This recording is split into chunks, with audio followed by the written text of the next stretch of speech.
Kwa kweli alinitukana yule afisa tawala. Sina hamnaye tena.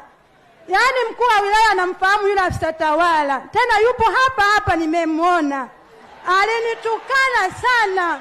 Yaani nakwambia ndugu waziri mkuu alinitukana ambapo sikutegemea kwamba afisa tawala ananitukana kiasi hicho. Ambacho mimi nanyanyasika nalala chini na watoto. Maana bila majirani kunisaidia mimi sijala. Bila namshukuru mkurugenzi ambaye alishawahi kunitumia 20,000 akaniambia niko mbali mama, ngoja nikupe kuweza kuwezesha watoto siku 2-3.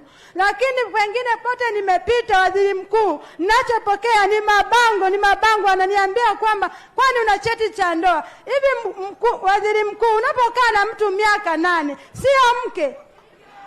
Yaani paka mwenye cheti cha ndoa, naomba tu wanijibu. Afisa tawala alinitukana 100% naishi kwa kutumia majirani. Mpaka kero hii kuifikisha hapa, naomba waziri mkuu unisaidie nipate vitu vyangu pamoja na kiwanja changu. Na arudisha hela ya yule mama alipoenda kukopa 500,000 taslimu.